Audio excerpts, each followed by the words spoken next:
Hello, today we're going to be talking about a couple more things dealing with wave optics.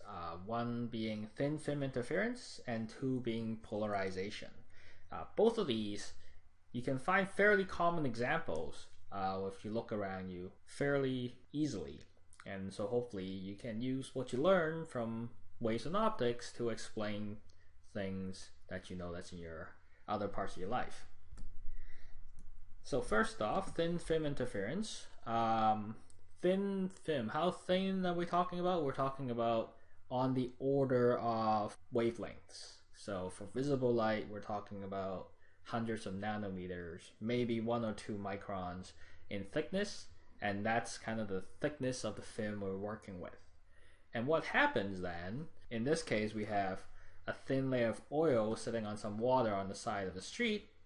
You see that for different thicknesses, there's constructive interference and destructive interference happening for different wavelengths, and therefore you see these wonderful display of colors.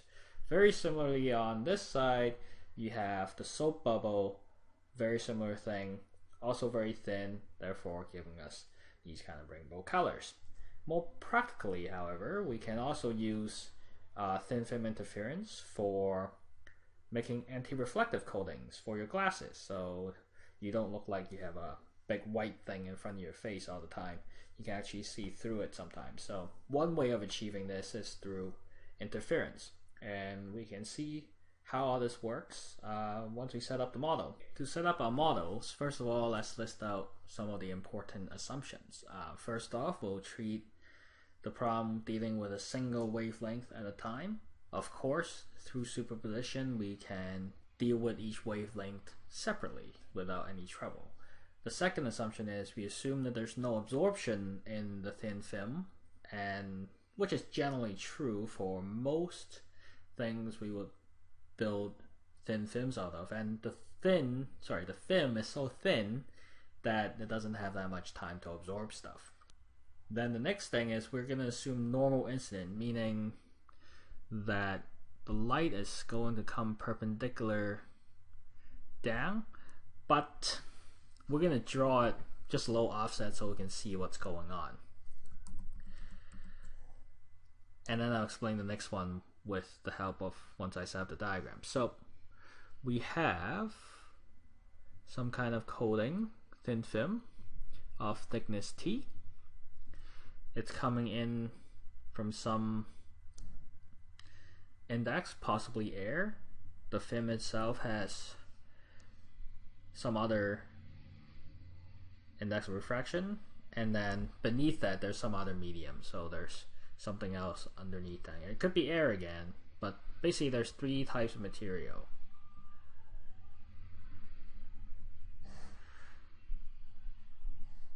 And then as we shoot it in, once again we're saying normal incidence, but just to show that there are different beams are doing different things, I would draw them just a little bit off like that. And then it has one beam coming out with a reflection straight up from the first interface, and then some goes through, comes out, reflects on the second interface, and comes out back through, and that's our second. Now, what we mean by we're only considering first reflection is at every single interface you should get some that are transmitting as well as reflecting. So there's this thing down here, but more importantly there's up here you would get another reflection that comes back, which may bounce back and give you a third wave, but the intensity of this third wave is usually so small that we don't have to care about that. So that's what we mean. Cleaning that up, let's redraw this once again. Thickness T, and 1 and 2 and 3, and light comes in, light bounces out, first wave, transmits through the first interface, bounce back, comes out, second. So usually we don't draw the bottom edge of this other material back here because it's much thicker and we don't really care. So once again we have to deal with interference pattern. So interference pattern all depends on the delta phase, which is going to be k delta x minus omega delta t plus delta phi naught. Once again, because it's the same light that originally started at some time and you observe it at some other time, this is going to be 0 most likely. Now the other two terms you gotta be a little more careful of. First off, this k, the delta x that happens here, the extra distance that the second beam of light goes through, is in this patch here, in this medium, that may or may not have an index of refraction of 1. So therefore, k has to be modified. Remember, lambda is lambda naught over n, so 2 pi over k is equal to 2 pi over k naught over n, so k is equal to n times k naught. So don't forget the factor of n in this k here. This delta x here, because it's normal incidence, it's going to be twice the thickness. It comes in and out. Third thing, this thing here. Now you might recall when we did reflection of waves, it is possible for us to gain phase shifts. And what determines whether or not on reflection a phase shift happens is if you're going from a lighter medium to a heavier medium, or you can think of it as where the wave speed is faster to slower, then you're going to get a phase shift of pi. Conversely, if you move from a heavier medium to a lighter medium, you're going to get no phase shift at all as you reflect. So here we have to look at each of the two reflections to see if whether or not we're going to get our pi phase shift or not.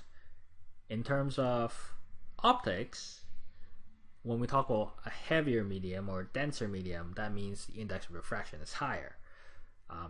We have low mnemonic. If it's low to high, then you get pi. If it's high to low, then no phase shift. So for this reflection here, this is going to give us some possible phase shift for the first wave, and this reflection here is going to give us some possible phase shift for the second wave. And then the delta is going to be 2 minus 1. So putting all that together, we have a total difference in phase, delta phi, of k, or nk naught, times 2t, plus possible phase shift of 2 minus possible phase shift of 1. And that's what's going to be equal to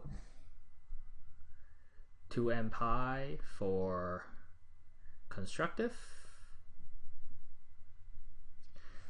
or 2n plus 1 pi, odd multiples of pi, for destructive.